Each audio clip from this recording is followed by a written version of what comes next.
evening, ladies and gentlemen, and welcome to North Shore Live Cooper's Corner. Having a little bit of a conversation before we even start the program with the winner of the Republican primary here in Lake County, Doug Bennett, a wonderful gentleman, and you're going to see him and hear him very shortly. And hope you had a wonderful day. The day is okay. I think it's going to rain a little bit later, but I have no control on that. That's Mother Nature. So you have to talk to Mother Nature about that. Anyhow, I'd like to invite you to tune in to our YouTube program because a lot of you have written in that you'd like to see the programs again, and the YouTube is, there it is right there. There is our address, www.youtube.com/North Shore Live CC. That's Cooper's Corner. So we thank you so much for your interest, and some of the YouTubes that we have produced range in the thousands. So we are so happy that you are interested to watch those programs, and I'm so I'm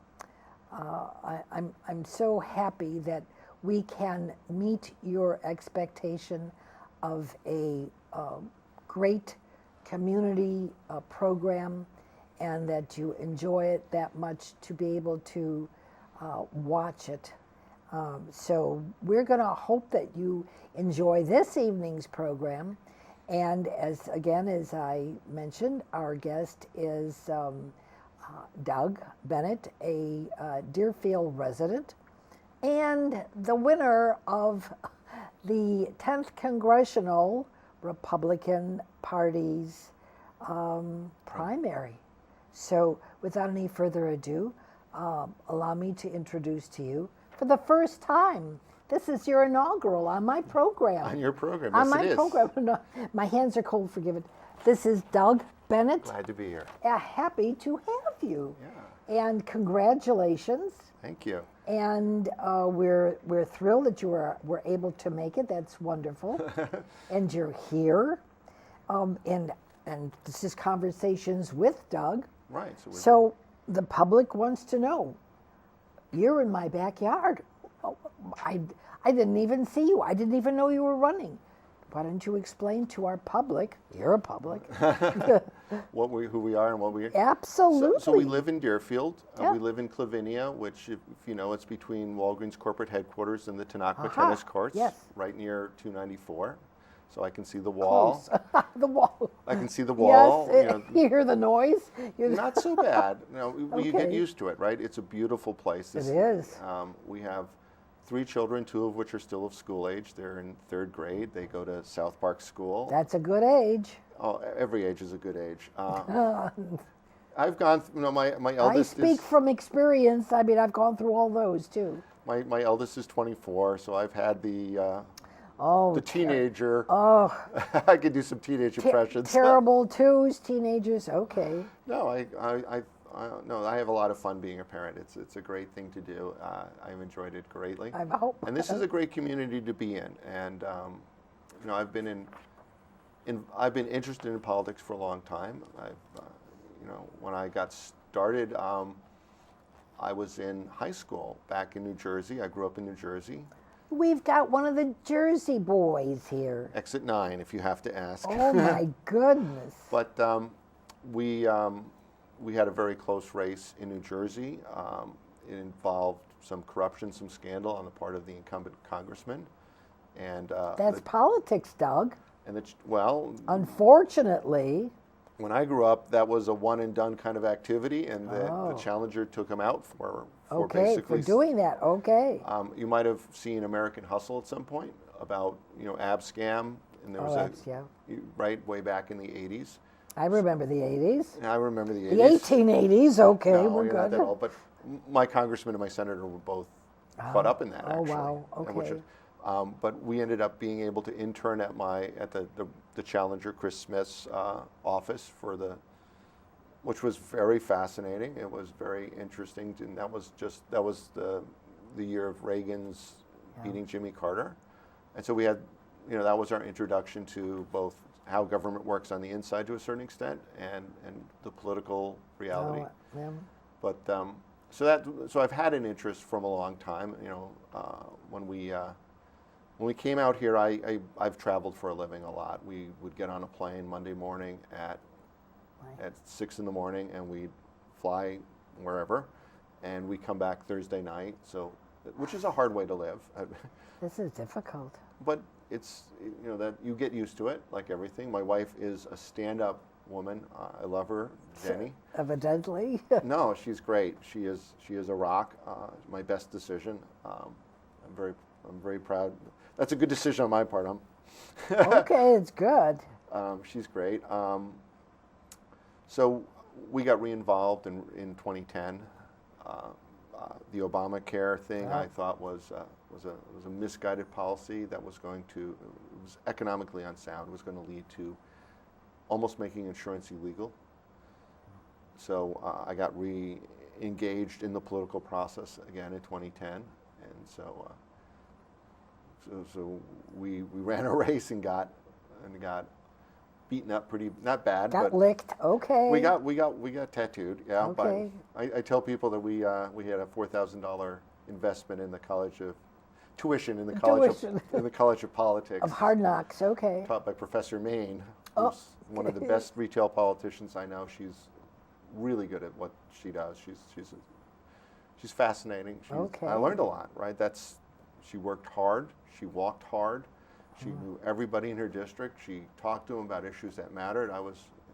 You learn a lot. I mean, it was. Oh, indeed you do. Indeed you do. I had no idea what I was doing, and then I learned a lot from her. So I gotta say thank you. Yeah, that's good. Yeah. I would venture to say that when you go and knock on people's doors and introduce yourself, and you say, I'm running for office, they don't know you from Adam, Mostly not. And were you welcomed with open arms, or we were running in a Republican primary. We tend to vote, there are 420,000 people, and we happen to know that no more than 40,000 will vote in a Republican primary. Most people skip the primary, so we had lists of people who voted Republican in the past. But Doug, the primary is the most important part. That's where you sift out all the ones that are not, viable. I think it is important. I encourage people to. Absolutely. But on the other hand, I also know that I have so much time to spend, and it's hard to knock on doors where you know that they're not going to come out to vote, that they're going to be, out of town, not interested. So you kind of talk to the people who are going to come out and vote. And I don't know what else to do, because you have limited resources, you have limited time, and you're right, nobody does know you. And that's right. You have a business, you have to work, you have to, There's times where you have to just take time off and do it, right? So we ended up getting, there's a signature phase, and we got. Oh yeah, how many? We needed 600, but if you 600 and some number, 55 or something. But if you get just the right number, they're going to challenge one. Sure. So you had to go over. We double is good, at least double. Wow. So, and we got, and that was part of, one of the things that was cool for me is that I knew people in the party. I knew people, and we had like over 40 people helping out collecting signatures. So I talked to over 600 voters. Those are your foot soldiers. Well, they're also my peers from before. Like, I asked them for help, and a lot of people signed up and they helped, and they got me 10 or 20. They believed. That's good. No, it was, and sometimes it motivates you. There you are, and you're tired, and someone else somewhere else is working, and you're not, and you feel like, I can't have that, right? So you keep going, right? And so it was an honor to have all these people work for me. I try and thank them all. They all made a difference. And you can't do this without help. This is a team game. Oh no, this is an absolute team game. Absolutely, 100%. So that was cool, and it was fun to go meet people. But you would go up to the doors, and I'm running for Congress.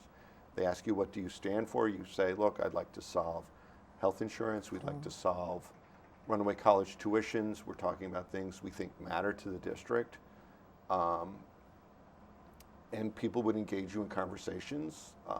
People would talk about, like, there was the tax law was going through at that point, Yeah. and one of the women was just, they were talking about not having the deduction for medical, and her husband had, a condition where he was never getting better, so it was not covered by Medicaid.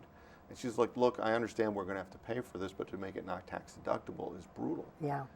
And she told me, I'm never going to vote for another Republican for the rest of my life. See? If you guys make that not deductible Can't anymore. do that. Yeah. Well, because it's really, seniors have it hard, and we're still trying to figure out as a society how we're going to provide good care for people as they get older.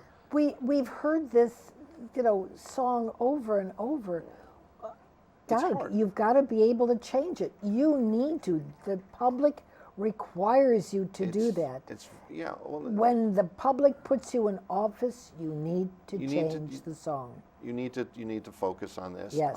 And my parents, I've lost two of my parents. Jen's lost one of hers, so we understand having, talking about the care, Yes. talking about hard conversations about hospice. Oh, sure. My dad was sick for quite a while because he was stubborn.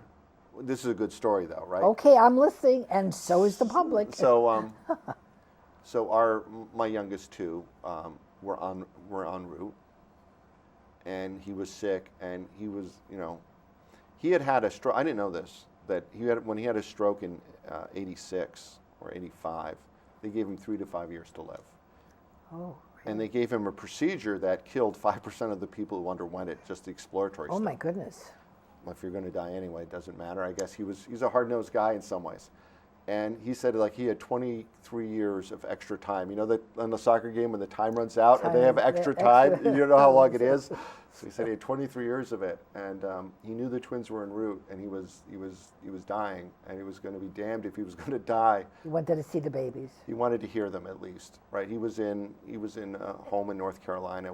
He was never going to, talk with them. Oh. But they were born in December, in early December, and we got on Skype, which is a wonderful tool, and you get to hear them and see them. Oh, how nice. And but that was his last thing he needed, so he got to January 2nd, got his last tax deduction, and he passed away peacefully. But that was good that he got. Well, he heard the babies, he saw the babies. Well, he knew they were safe, and Yeah. and that was just he was not knew. willing to leave until he got his Till last. that's right. That's kind of a cool story. The gates in heaven were waiting, but, but we understand that people do get squeezed between Sure. college tuitions on one side, and we've paid, Seniors, I know. and taking care of your parents, and that's expensive too, and people are living longer, which is great. We all want to be And health care. well, but the actual health care is miracles. I mean, they can do a lot of things that people would have died of before. Yeah. And so I'm a big fan of doctors and some of the drugs that they have and that keep people alive and going when they wouldn't have been alive. This is true. This is true. So that part of the health care is great. The issue of how do we pay for it? How do we handle people who are failing in health and can't live on their own? And we're a very individualistic society. We're very proud people. I mean, I had to have a conversation with my dad about not driving anymore. Oh. It's a hard It's conversation. very hard. That's the loss of independence, Yeah, it's very difficult. It's because he's driven for longer than I've been alive by a lot, and he's a very proud person. And we did that conversation, and he agreed with because I told him, if it was just your life, you're a grown up, I don't care. I mean, I love you, I want you to stay around, but quality of life is a call you make. Well, yeah. But when you put other people in jeopardy because they expect you to have certain skills and reactions and you don't have them and you can pass out, that's when we have to talk about that. And you know that, right? And he just reached in his pocket, he got his keys, he goes, yeah. Wow, that was terrific. Well, I know my dad. I know what That was. he was not about putting other people in danger, but he's about being independent. But he understood. But it's a hard conversation. It is absolutely hard. And we really haven't sorted out the fact that people live a lot longer. You know, we don't have a good way of managing it yet. We still are working as a society. When do people, you know, when can people not be in their own house? That's a hard conversation to have with people. It was hard for my grandfather to move out of the house he'd stayed in for 60, 70 years. See. Because he lived 30 minutes from us. We couldn't take care of him up there.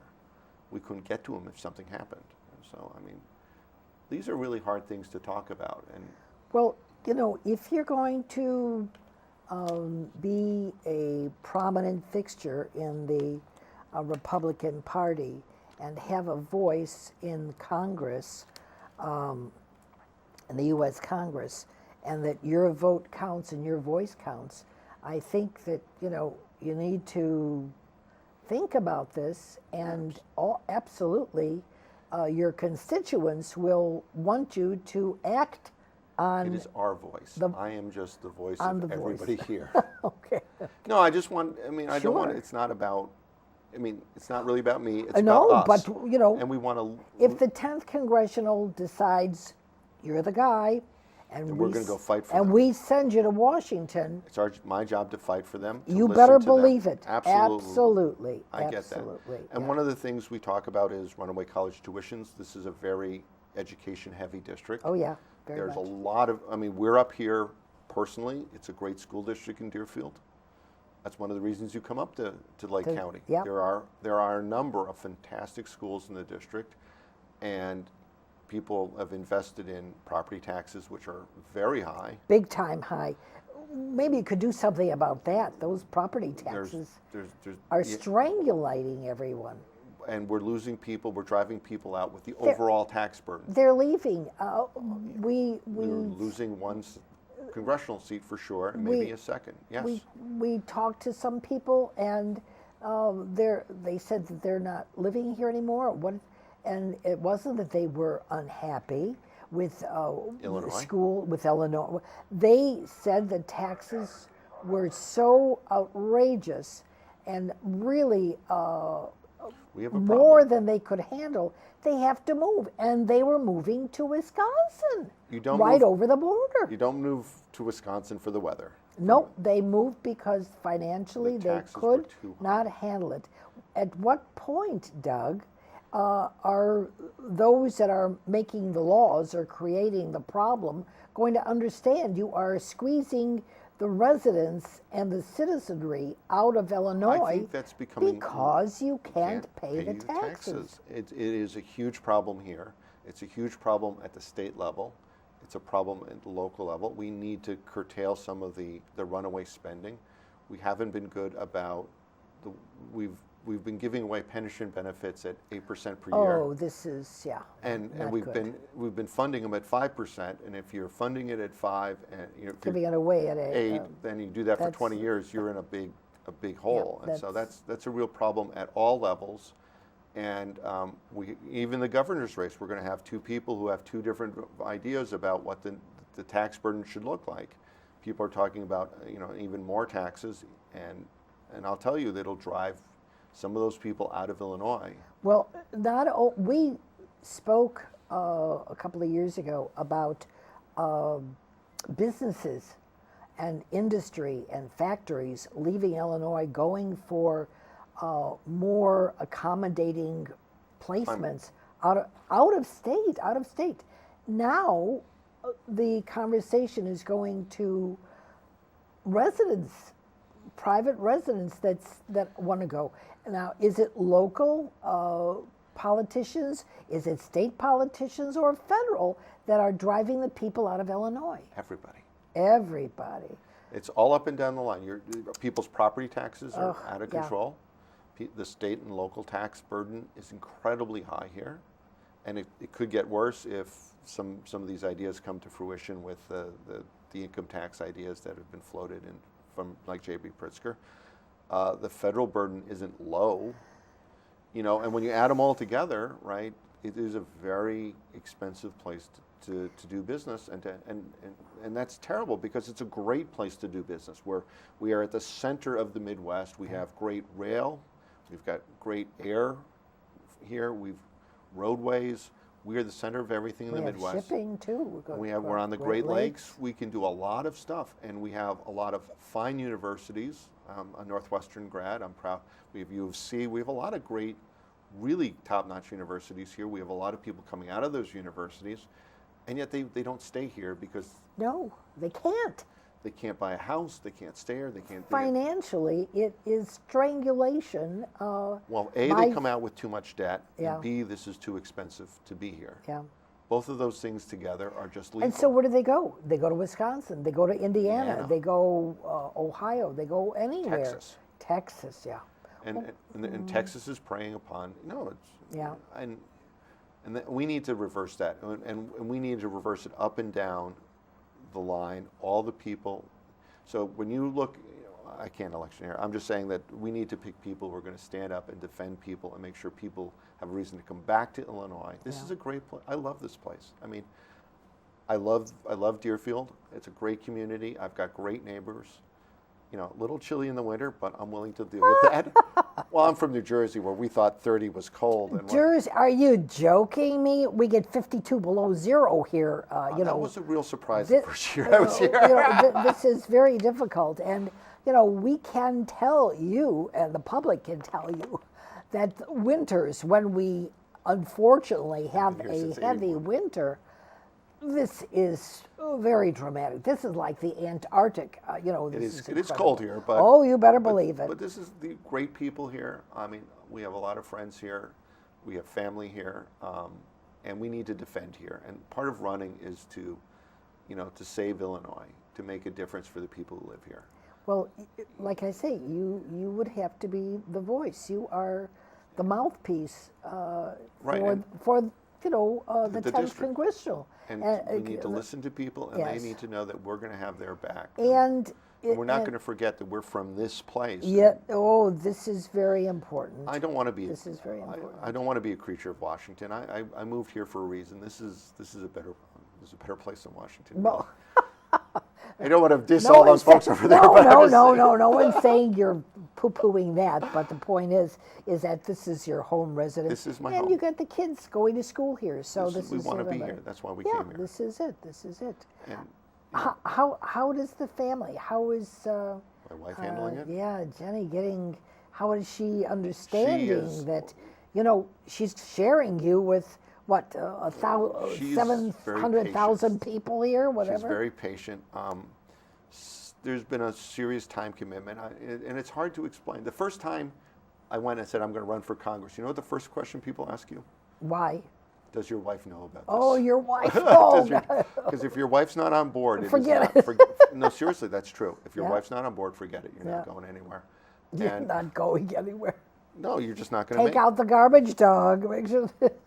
No, she was a rock. She kind of signed up for this. Really? Because it's part of my dream. Okay. And we're trying to, we work together.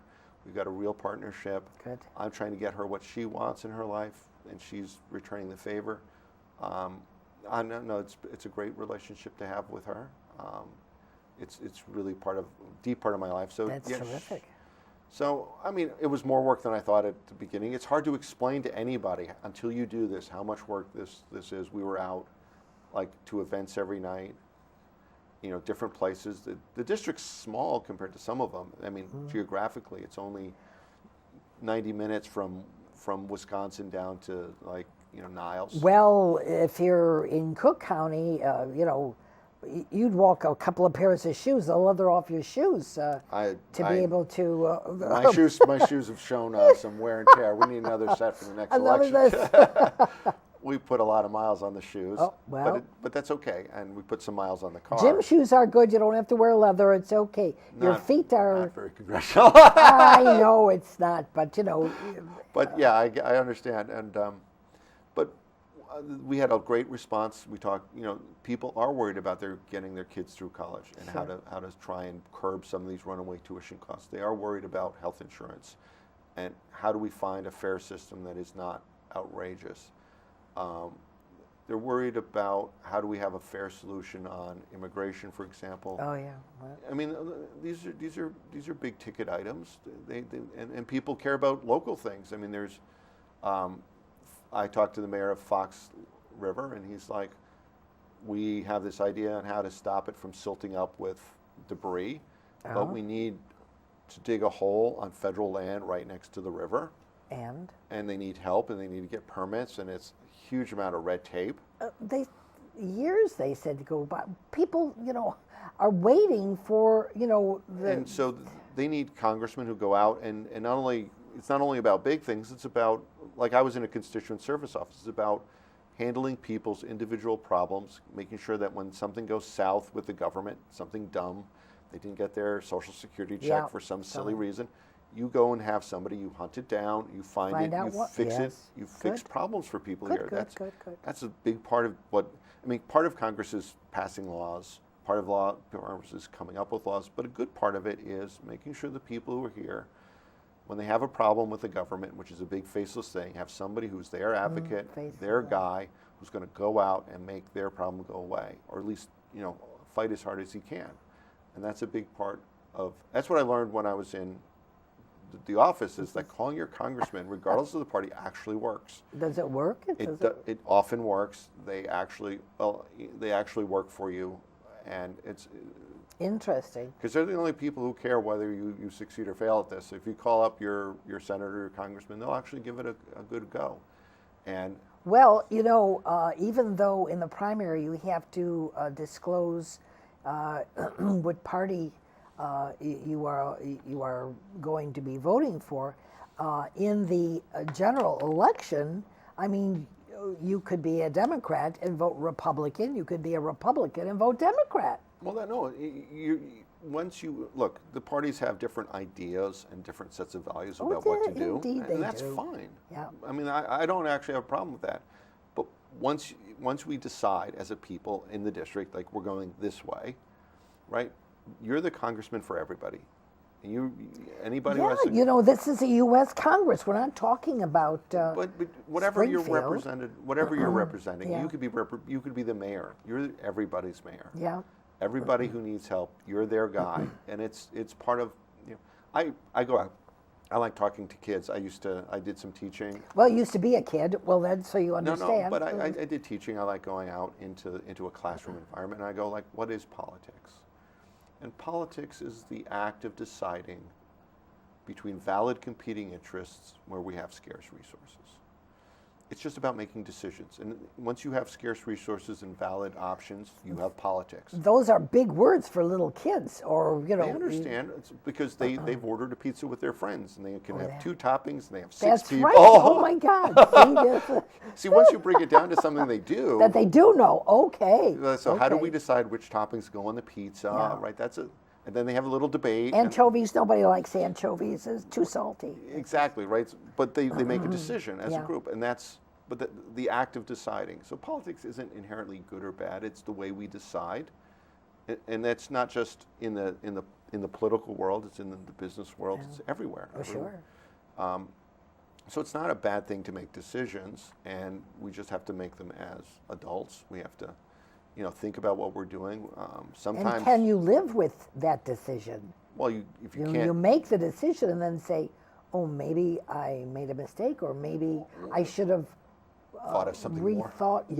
Rethink the situation, and I didn't think, or the thought never passed my mind that this would happen I would say that there's a fair number of things that we've seen over the last 10 years where people didn't think through what it meant to do what they were doing. Yeah, when they make a law and you have to live by that, are you joking me? Please. Well, they didn't put enough thought in, and that frustrates me. And that was Obamacare, where you look at the law and you know that if the law is for now, but you know that people's behaviors will change when you change the law. Oh, yes. And what will happen downstream at the end of the day is going to be bad. And so you're like, well, that wasn't, you knew this was going to be a train wreck. I have a train wreck. The truth. I have a story where I was teaching my eldest to drive, and that's a thing most guys do because it would just drive my wife batty to watch my daughter drive.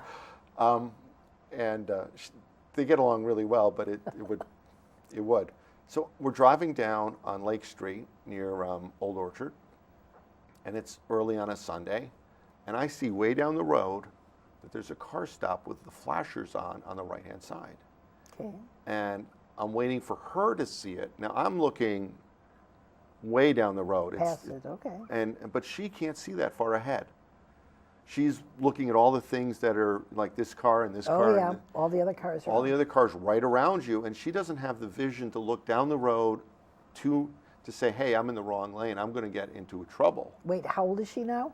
Well, she's 15? 24. No. At the time, she was 16? 17, yeah. Oh, all right. New driver. Brand new driver. Oh, brand new driver. Because that's what we're trying to teach them, how to stay.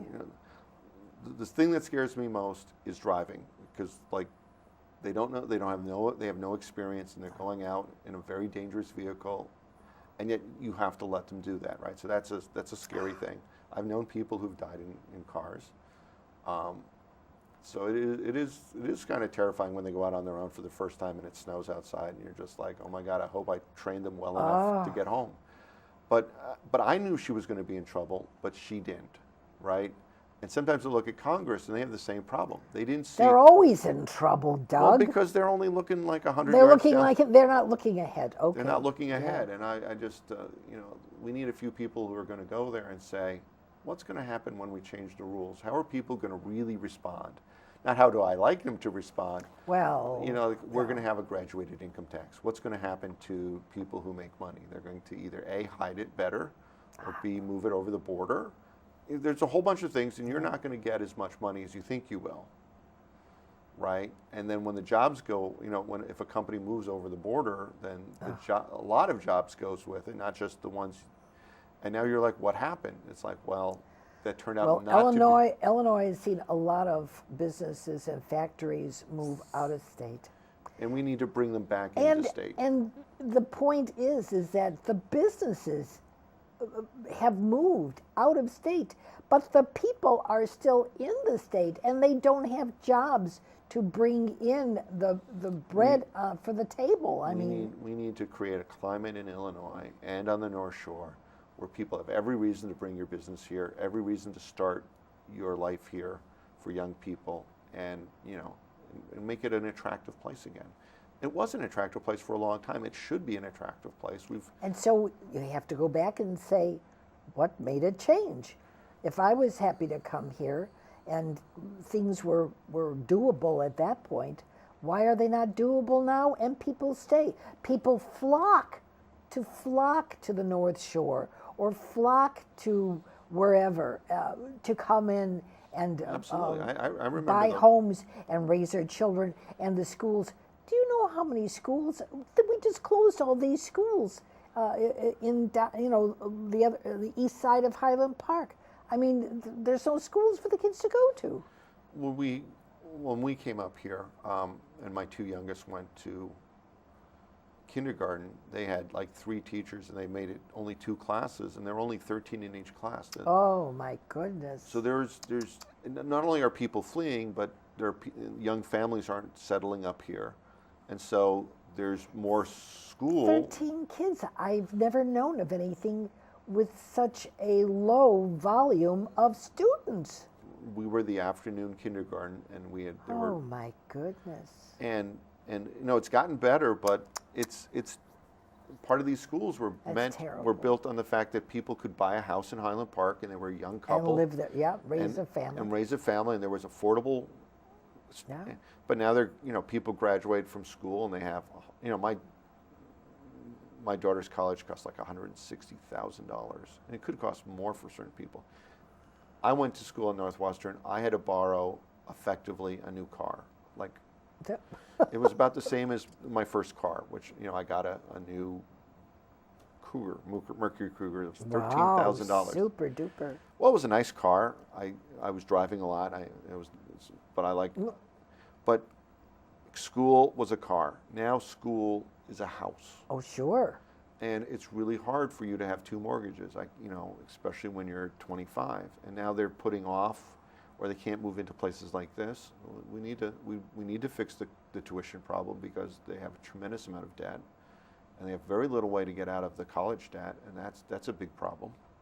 And you can't tap mom and dad because mom and dad are squeezed. taking care of Their parents. grandparents. And, Right. You've got to, It's very hard. It's the ones in the middle that we're getting squeezed. We don't know which way to go. And if you don't give to the kids, they say, You don't have a future. what's that? And then the other ones say, I did for you. You were torn between, but if the finances aren't there, Doug. The people have to make really terrible choices. And, to make a loan, How are you really, going to pay it back? I'm saying to you. No, I know. This is stuff we This have to is- solve. This yeah. is, so I mean, people, I watch campaigns and sometimes they're talking about things that really, they're just red team and blue team. They're just hooray for our side. And really, we have some real serious It's just problems. talk. It's talk. Well, it's cheerleading, but we have some real problems and real issues that we really should think about. And that's what we want to do. We want to talk about insurance and how we pay for health care. It has to be taken care of, and it has to be taken care of effectively. We have to, Not just talk or discuss and then put it on the table and say, well, we'll come back to it. That's not going to work. So we talk about college tuitions, for example. One of the things that frustrated me when my daughter went through school is that they would take all your financial data, Oh, sure. called a FAFSA form, and they would pick the highest possible price they thought you could pay. And then I was talking on Korean radio with one of the guys on his station, and I said, if you get a $5,000 scholarship, you don't get any money. Because what happens is the school gets it, right? School gets it. And he goes, no way, because he has young kids. They go, oh, No, yeah. school gets it. And what happens, he ran upstairs after our show, and he talked to the guys up there who did like financial planning for people, and they go, oh, yeah, that's how it happens. And he goes, that's wrong. It's like, Of course. Yes, of it is, course, right? yeah. Because if you're, so we're talking about ways that we take the colleges, Congress was lazy. It wanted to distribute aid to people to get them into college. Yeah. And it said, well, the colleges are already talking to them. We'll just let them distribute the aid for us, and we don't have to build a bureaucracy to do it, which I can understand. And then the colleges got all this cool information, and they said, hey, we could actually charge this guy more. And now everybody gets a special price just for them. Yeah. And we need to get them out of that business. We need to make sure. So, I mean, one of the things we would suggest as a framework is that we give people refundable tax credits right to the parents or children. Yeah. And now the college doesn't get to know how much money you have. It's the parents and the kids that are going to school. Right. And know where the money should go first before everything goes into a pot or a foundation into the school. preaching to And then I'm telling you, babe, that's it. Well, and the other thing is the Congress, in an effort to be super good about, we're giving aid to children to help them go to school. You're not giving them aid, you're giving them debt. Debt is not aid. I mean, it's just that simple. Debt is not aid. It's just of the vernacular at the time that you're making the statement. So we're giving them aid. That's not help. Yeah. That's just debt that they have to pay back later. And it's like, oh, you're in trouble. We're going to raise your credit limit because you're right. And we've raised it to the point where these kids can't even pay it back.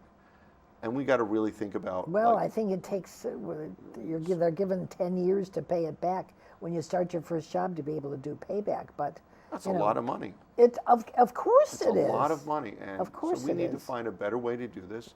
And colleges have done very well because they're awash in money because these kids borrow money that they can't pay back. They give it to the college kind of distributes it. Okay. Yeah. And I'm an academic by nature. I went obviously going to Northwestern. We're kind of we have a geeky streak in us. Let's just face it. We're a mathematician. We even admit it, right? Well, I'm just saying. Like you talk to me. That's right. I'm telling you. We're an Evanston person. Well. Evanston's Evanston's a college town. I mean, well, part of it is absolutely, and I live there. But I think some of the colleges have lost their way about what their mission is, and that really disturbs me. There's a study that says Harvard, given their endowment right now, could provide free tuition to the incoming class of freshmen. Wow. Every one of them, and not only could it do it this year, it could do it for the next 50 years. Oh, they have big money. And that's if no one ever donated to Harvard again. At their current rate of collecting money, they would never, ever have to charge anybody going to Harvard tuition. Oh, my. But they do. And then they charge, and then they have the government take loans, and they take the most money possible. Sure. But I'm like, is your job to increase your endowment, or is your job to educate children? Yeah. And I think that what happened during the 90s is that these endowments became wealthy, very wealthy, and during the go-go dot-com boom and all that stuff, and the people who ran the endowment became the people who had a big seat at the table and were running the college. Larry Summers, for example, from Harvard, was Obama's advisor. And they were about building the endowment more than educating. They didn't come from the educational side of the house. They came from the money side. Yep. And I think in some ways they've got a little lost. And like I said, I'm a big fan of Northwestern. It's a great place to go to school. But some of the way we've done college, we've kind of shifted, the colleges have shifted their understanding to a financial understanding and not an educational one. And we need to readjust that understanding of what they're here for, especially because they have so much money from the government. Well, this is very important, as is everything that, you will be to the 10th Congressional District. The importance, every household has a question. If you knocked on 3 doors, you would get 3 different prospective questions that would say, how can you help me? How can you help the district? How can you, whatever. But every one you would have to take a steno pad and write down, because it's important. The public needs a voice they can trust, a voice they know will not turn a blank, A deaf ear. a deaf ear, thank you, and a voice that will be a white knight for them, a hero. And believe me, this is we're waiting here with bated breath for November, because we need to have viable, not candidates. just viable candidates. Absolutely, absolutely. And we're not just talk.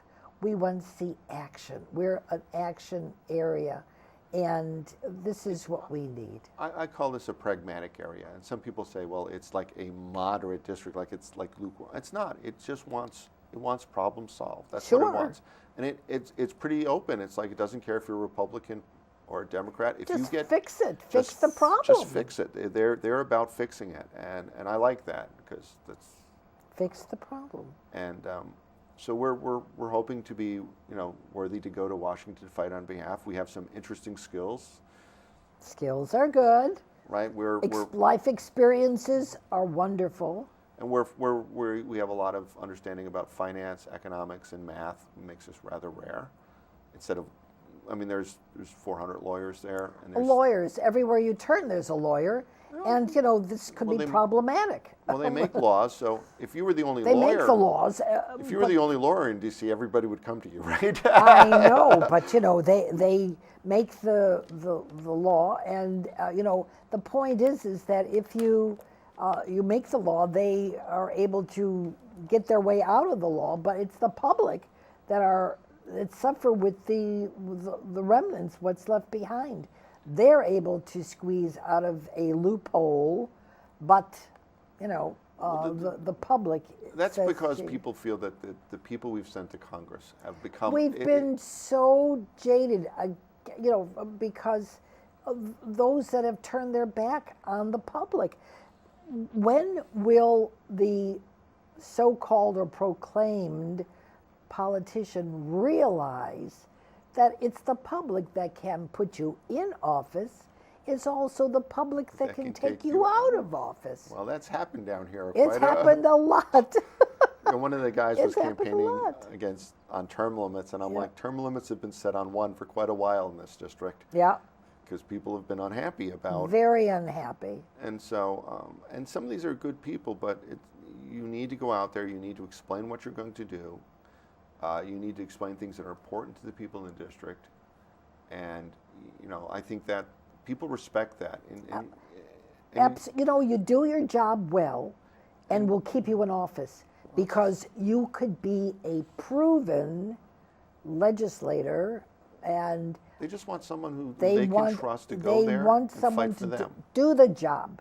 Do the job. Don't stand with your hand on the broom and say, "Gee, I don't know what." I don't know what to do with this. I see the little mess on the floor over there, but, you know, do I use the handle to clean it up or do I use the Swiss? Right. You know, you've got to be... but sometimes I think that we have a crop of people who are afraid to take chances.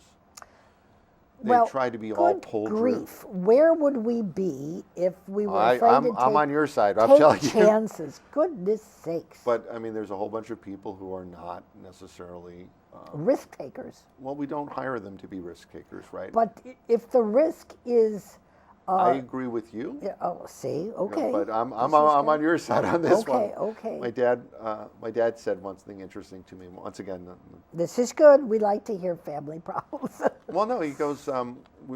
I've seen a lot of layoffs in my life. I've seen a lot of companies get. You know, I've worked for a long time, and there was a layoff at a company. I said, yeah, I wonder how far it's going to reach. He goes. He says, losing your job isn't the worst thing in the world. And then he stops for a second and he goes, but sometimes keeping it is. Oh, see? And I said, I wish you were talking to the guys in Congress. See? Because I wish they knew that. I wish they knew that, you know, sometimes keeping it is. Because I think people would reward them for being a little more courageous and a little more honest. And you don't have to agree with your congressman on everything. You're going to, as long as he fights for you, it'll be okay. This is very important. Now, you know, you're not going to get a yes for everything that you do. And like you said, some people will just say, well, I don't really agree with that or whatever. But there's always that but or however or therefore, whatever you want to put in there. But when you do the job you do to the fullest degree and show the public that you are willing to take this under your wing and fight for those that are unable to do that, excuse me, like senior citizens and, you know, those that are being taken advantage of. And the worst part is in the court system, in probate court, we have seen unbelievable brutality and violence and death because no one wants to step forward and say, you can't do that. The law says you cannot do that. Even though you're a judge, I'll fight you and I'll win. And I can show you hundreds, thousands of people who have gone through probate and the families have been so mercilessly abused and assaulted because the court, the judge, or the guardian ad litem feel that they can steal the inheritance of the estate. This is the truth. This is honest. This is very real. And even though we're interested in the taxes and we're interested in cutting the taxes and we're interested in to stop illegal immigration and we're interested in repealing Obama, we need to help the families of those that are so oppressed in the probate court. Cook County is riddled with all of this terrible. I mean, we've had judges who have been on the bench for years. They had to leave the state. We had one judge who had to leave the country because we were able, and I can give you viable information on that. No, we believe in justice. We believe in But they don't. The judges say, I'm here, and they didn't even win by voting or election. They were put in place by chief judge for 16 years. The judge never even took a ballot out to vote, but was put in place. And so. But I mean, as a whole, we obviously we all believe that we need a just system. We need a system that's responsive to the people in the district. And that's what we're trying to provide, and we want to listen, and we want to provide answers and be straight with them on where we're going on stuff. But and that's if you have some, maybe it's the word isn't clout, maybe the word is just that you know the law, and that you have to hold the judges and the guardians ad litem accountable for such a law, because it's heartbreaking to hear these stories, and I can tell you from personal experience, and those that I've connected with who have sat in that chair and told their stories on the air of the heartbreak that they had to see their parents go through because they weren't allowed to visit them because a guardian ad litem refused them. I mean, that's absurdity. You're taking care of your parents, and all of a sudden they get you're going into probate court, and the judge doesn't allow you to see your own mother or father? This is cruelty above and beyond. So your point comes well across with all these other ones wonderfully, Doug. I'm on board with what you're saying here, absolutely. But you need to step out of the envelope and say, okay, this was brought to my attention. Let me see what I can do. I mean, for my mother, it's too late. She's already passed away, and 7 years, and it's too late. But for others who are up and coming, if you could help them, that would be wonderful. That would be wonderful. We need help. We need help, and believe me, those that are assaulted by that court system, even though it's Cook County, they're voters. They will vote. They will vote for the one who is able to help them. Right. Not just promises. They want to see somebody step into the courtroom and say, "Excuse me, Your Honor, you're breaking the law. You can't do that." Right. So I don't know how to go about it. I'm happy to stick by your side, whatever you need, but we, the voters, need to let you know that's what needs to be done. You have to step in that courtroom, send an aide, send someone that makes the comment, the judge is stepped over their boundaries. How do we handle this? Right, or find the right person, because federal, everybody has their lane in this system. So that problem may not be a federal problem. It might be something you'd have to refer to a state's attorney or somebody different. Okay. But you should know who they are, and you should be able to get them. True. To the. We need to know who those people are. So sometimes what you do in the constituent office is you find the right answer, and you send them to the right kind of person. That would be wonderful. So one of the things you have to learn is that it's a big government, and you have big too big. Too big. But you have your lane on what you can do, and you have your focus on what you think you can make a difference on. And then there's stuff that you need to trust other people on your team who play different positions at the state and the local level. But can assist. They have to play their position. The constituents, okay. They have to, like your county board, your school board, they have to play their positions as well. Yeah. And if the ball gets hit to them, you have to. It's a team. You have to trust that they're going to handle it. You're going to do what you're going to handle your stuff. You're going to be good with the voters. Everybody's going to try and pull together. That's part of what we have to do. And you try not to, try and jump in front of everybody else's problem. You try and say, hey, what can we do on the federal level? Like we talk about education from the perspective of tuitions, because tuitions are something the government is involved with a lot. Of course, right. We don't step involved about some of the local issues or the state issues with funding because we don't have any. All right, you have no pull there. We have no power over those. Yeah, So those are. That's right. If you want that, you need the state reps and the local school board. And voting down ballot is important, just like voting in the primary. Knowing who's all the way down the ticket. But there's corruption, such corruption in those areas. Corruption happens in the dark when you don't know who they are. Well, when you have to shine a light at them, they run like cockroaches in cabinets to get the hell out of the way. But people.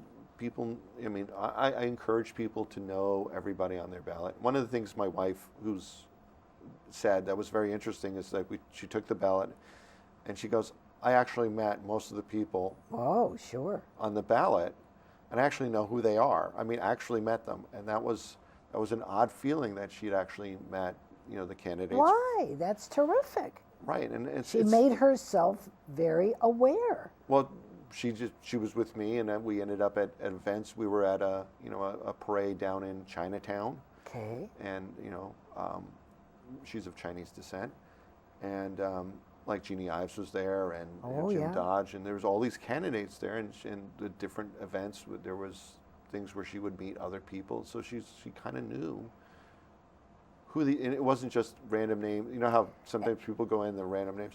So I would, as a candidate, we encourage people to know as much about the candidates as you can, to be informed, and people make good decisions. I really do trust people to be smart, and some people think. And you have to remember that every person that you walk up to or shake hands with is a potential voter. Whatever their, a choice of sides to be, red or blue, they are potential voters, and it's how you come across and that they will cling to your side because they feel that you understand their position and that you want to help and that you will. Wanting is one thing, doing is something even better. else. Yeah, wonderful. Out of your mouth it came. Doing is even better. Yeah. Right, and a lot of people here, they will cross for a given race, either way. Yeah. And that's good, because people know, and they make a decision based on what they learn about you. And so, I mean, part of the campaign is just explaining who you are, how you think, what you think you can help, where you think the focus ought to be for the next 2 years. Obviously, events will do, might take over some of that, but and that's what the message is like, well, here we are, we want to talk about these issues. We think they're important issues for everybody, and we want to help. And here's our framework that we would, because obviously when you're, it's like, oh, I'm going to do this. Well, there's 400 guys there, right? Yeah. If you have a good idea, and people will add to it and they'll change it, and it won't be your idea, and it's going to be everybody's idea. But here's a framework for the way to think about it. If it's a good idea, it'll be taken up, and you can get something really done. And I believe you can get stuff done. I think if you have the right framework, the right idea, the right kind of solution. The right people. The right people in the office. Who are willing to go make a difference. They will make a difference. Well, I'm sure you can hear our music coming up. that's our cue. Look, here is our YouTube information, and if you want to see this program and other programs that we have made, please do. I invite you to look us up on YouTube, and you will see that. And we want to thank Doug Bennett, the winner of the 10th Congressional Republican primary, for being on our program this evening. And I'm going to shake hands with him. My hands have warmed up, so thank you so much. It was my pleasure to have you on the program. Do come back again. Open door policy, and we'll talk about some other issues. We will talk about other things. Have a pleasant evening, a very safe week, and happy Easter to all, happy Passover to all, and see you next week on North Shore Live, Cooper's Corner. Have a very good evening. Stay safe. God bless.